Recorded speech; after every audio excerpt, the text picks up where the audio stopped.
বলেন না কেন? কত পার্সেন্ট সত্য? কিছু কিছু সন্দেহ নাই।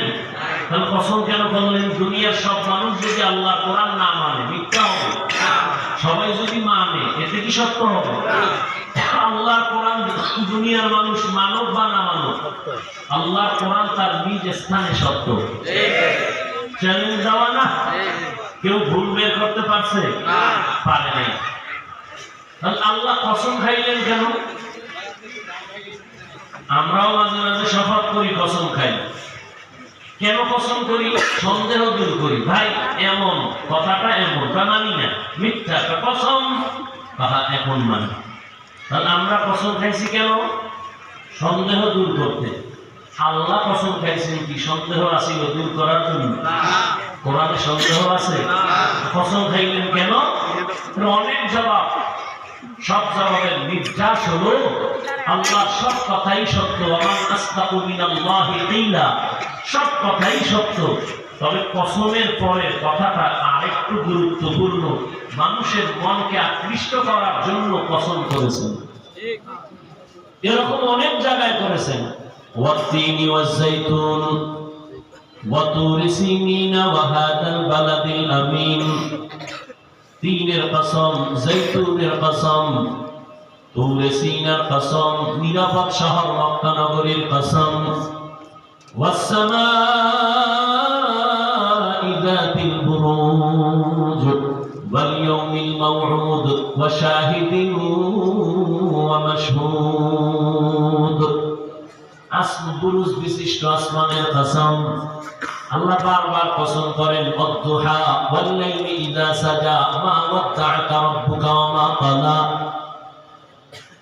লা উকসিমু বিয়াউমিল কিয়ামাহ ওয়া লা উকসিমু বিন-নাফসিল লাওয়ামাহ ওয়াস-সামাই ওয়াত-তারিক। আল্লাহ বারবার কসম করেছেন কেন? এক নাম্বার, যেই জিনিসের উপরে কসম করলেন জিনিসটা বড় দামি বুঝাবার জন্য। দুই নাম্বারে কসম খাইয়া সামনের যে কথা বলবেন এই কথাগুলো অন্যের তুলনায় আরো গুরুত্বপূর্ণ বুঝাবার জন্য। আসমানের কসম খাইছেন, আসমান বড় দামি। সূর্যের কসম খাইলেন, সূর্য বড় দামি। আল্লাহ পাক রাতের কসম খাইলেন, রাত বড় দামি। রাতের অন্ধকারের কসম করলেন, অন্ধকার বড় দামি। ওয়াজআলনাল লাইলা লিবাসা ওয়াজআলনান নাহারা মাআশা। আল্লাহ আসরের শপথ করলেন, শপথ আসরের শপথ মানে আসর বড় দামি একটা সম্পদ। এরপরে গুরুত্বপূর্ণ কথা, ইন্নাল ইনসানা লাফি খুসর। নিশ্চিত পৃথিবীর সব মানুষ অবশ্যই জাহান্নামী। কসমের পরেই তো কথার গুরুত্ব বেড়ে গেছে, কিন্তু আল্লাহ পাক আবার তাকিদ দিলেন, ইন্না নিশ্চয়ই। আবার লাম তাকিদ লাফি খুসর, লাম তাকিদ দিলেন, তাকিদের পরে তাকিদ। এত গুরুত্বপূর্ণ কথা। সব মানুষ জাহান্নামী। বাংলার মানুষ জাহান্নামী, আমেরিকার মানুষ জাহান্নামী, লেবাননের মানুষ জাহান্নামী। এক কথায় দুনিয়ার প্রতিটি মানুষ জাহান্নামী। আল ইনসানের আলিফ লাম ইস্তিগরাকি। দুনিয়ার একটা মানুষও বাদ নাই যে জাহান্নামী না। সব মানুষ জাহান্নামী। কথাটা সন্দেহ আছে? সন্দেহ নাই। কসম খাইছে, তাকিদ দিছে দুইবার। সন্দেহ আছে? এতটুকু শুনে বাড়ি গেলে উপায় কি? আল্লাহ কসম খাইয়া কইছে সব মানুষ জাহান্নামী, তার ওয়াজ শুনে লাভ কি? কথা শেষ না? আরো আছে? কিন্তু নামের ব্রেক লাগানো আছে। ইল্লা, কিন্তু। ওদিকে হাদিসেও কিন্তু নবীর কথা, কুল্লু উম্মতি ইয়াদখুলুনাল জান্নাহ, সব উম্মতেরা জান্নাতে যাবে। রহমতের নবী বলছেন, তাহলে আর এত টেনশন কি? নবী আছে আমার, সুপারিশ করবে। আসরের মাজার গান্দা খাইলেও অসুবিধে। নবীও খায়, আমিও কিন্তু নামের ব্রেক লাগাই দিছি। সব জান্নাতে যাবে, তবে আমি মুহাম্মদ রে যারা মানে না তারা জান্নাতে যাবে না। আল্লাহ বলেন সব মানুষগুলো জাহান্নামী। ভয় পাইও না, জাহান্নামী না, 4 গুণওয়ালারা জান্নাতি। সব মানুষগুলো জাহান্নামে যাবে, 4 গুণওয়ালা মানুষ জান্নাতে যাবে। কয় গুণ? 4 গুণ। এবার খেয়াল করুন, 4 গুণওয়ালা মানুষ জান্নাতে যাবে। ইল্লাল্লাযীনা আমানু ওয়া আমিলুস সালিহাত। 1 নাম্বার গুণের নাম ঈমান, দ্বিতীয় গুণের নাম নেক আমল। ভালো করে বুঝেন, 3 নাম্বার গুণ হলো ঈমান আমলের দাওয়াত, অন্যকে দেওয়া। 4 নাম্বার গুণ হলো ঈমান আমলের বিরোধিতা করনেওয়ালাকে বাধা দিতে গিয়ে ধৈর্য ধারণ করা। প্রথম যে 2টা গুণ ঈমান আর আমল, এর সম্পর্ক বান্দার সাথে আল্লাহ। বাকি যে 2টা গুণ আছে, ঈমান আর আমল নিজে অর্জন করলে হবে না, অন্যকে দাওয়াত দাও, যারা বিরোধিতা করে তারে বাধা দাও। এই 2টা, বাকি 2টা গুণের সম্পর্ক বান্দার সাথে বান্দা। ওয়াল আসর সূরা থেকে মোটামুটি এই কথাটা স্পষ্ট ভালো করে জেনে নেন। ঈমান আছে, আমল আছে, জান্নাত পাওয়া যাবে না, কারণ আরো 2টা গুণ আমার আছে, হক আছে। কি? আমি ঈমান আনলাম, আমল করি হবে না, আমি অন্যকে ঈমান আমলের দাওয়াত দেওয়া লাগবে। আর আমার সামনে যারা ঈমান আমলের বিরোধিতা করবে তাদেরকে বাধা দিতে হবে। তা'মুরুনা বিল মা'রুফ ওয়া তানহাউনা 'আনিল মুনকার ওয়া তু'মিনুনা বিল্লাহ। রাসূলের উম্মত শ্রেষ্ঠ বলে তাদের গুণ কি? কয় 2টা, মানুষকে দাওয়াত দিবে, ঈমান আনো, আমল করো। যারা আনে না, অন্যায় ভাবে চলে, তাদেরকে বাধা প্রদান করবে। আর বাধা দিলে বিপদ আসবে, বিরোধিতা প্রতিবাদ আসবে। আল্লাহ কয় ধৈর্য ধারণ করো, তুমি পিছনে পালায়া যেও না। তাহলে এখানে যারা ঈমান আনছেন, আমলও করেন, জান্নাত এখনো কিন্তু রেডি না। কারণ আপনার দায়িত্ব আরো 2টা, ঈমান আমলের দাওয়াত, অন্যকে দাও। দ্বিতীয় ঈমান আমলের লাইনে যারা বাধা, তাদেরকে ফিরাও। এখন কথা হলো, অন্যকে দাওয়াত দিব, অন্য কারা? অন্য কারা বলে 1 নাম্বার তোমারা হাল। ইয়া আইয়ুহাল্লাযীনা আমানু কু আনফুসাকুম ওয়া আহলীকুম নারা وقودها الناس والحجارة عليها ملائكة غلاظ شداد لا يعصون الله ما أمرهم ويفعلون ما يؤمرون।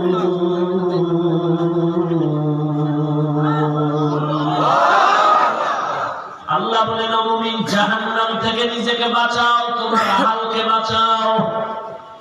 একজন আলেমের আহাল উম্মত, ইমাম সাহেবের আহাল মুসল্লি, মা বাবার আহাল সন্তান, স্বামীর আহাল স্ত্রী, মেম্বার সাহেবের আহাল, ওয়ার্ডের মানুষ, চেয়ারম্যানের আহাল, ইউনিয়নবাসী, সরকারের আহাল, গোটা দেশবাসী, উলামায়ে কেরামের আহাল, গোটা দুনিয়ার উম্মতেরা।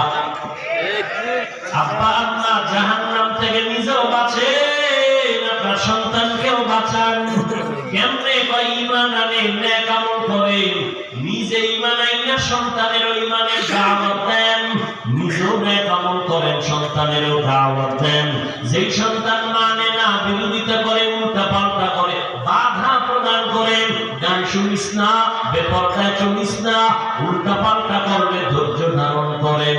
অতএব যারা শুধু ঈমান আনছি, নেক আমল করি, এখনো সন্তানের দাওয়াত দিতে পারি নাই, স্বামী হইয়া স্ত্রীকে দাওয়াত দিতে পারি নাই, আমি একজন শিক্ষক হয়ে নামাজ পড়ি, পর্দা করি, আমার আহাল ছাত্রদের এখনো লাইনে আনতে পারি নাই, আমার ঈমানের আমার নাজাত পাওয়ার অর্ধেক এখন আছে, বাকি অর্ধেক এখনো বাকি।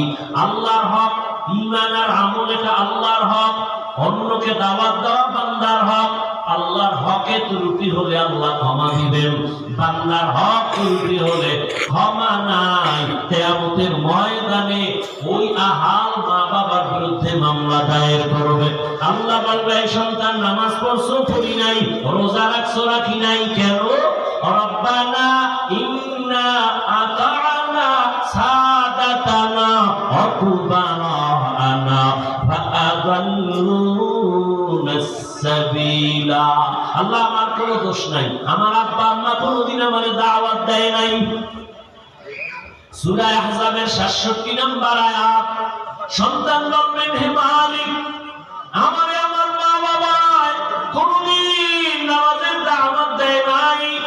রমজান মাস দোজোরে সাহারি খাইছে, আমারে ডাকে নাই। মাঝে মাঝে আমার আম্মু ডাকতো, ও বাবা সাহারি খায় রোজা রাখ। আব্বু আমারে ধমক দিয়া বলছে, খবরদার রোজা রাখিস না, চেহারা নষ্ট হয়ে যাবে। ওই কুলাঙ্গার আব্বা জানের জিগাইতে মনে চায়, রে বাবা তোমার ছেলে রোজা রাখলে চেহারা নষ্ট হবে, আর এখন সারা রাত দরওয়াজা জানালা বন্ধ করে মোবাইল চালায়া কবিরা গুনাহ কবিরা গুনাহ কবিরা গুনাহ করে চেহারা নষ্ট করছে। বলো এই চেহারা তোমার কোন বাবায় ভালো করবে? জিন্দেগি মে বন্দগি তু কার নাহি, जिंदगी में बंदगी तू कर नहीं, जिंदगी में बंदगी शर्मिंदा है, जिंदगी में बंदगी शर्मिंदा है। यहाँ हम सब मुसाफिर दिल ना लगा,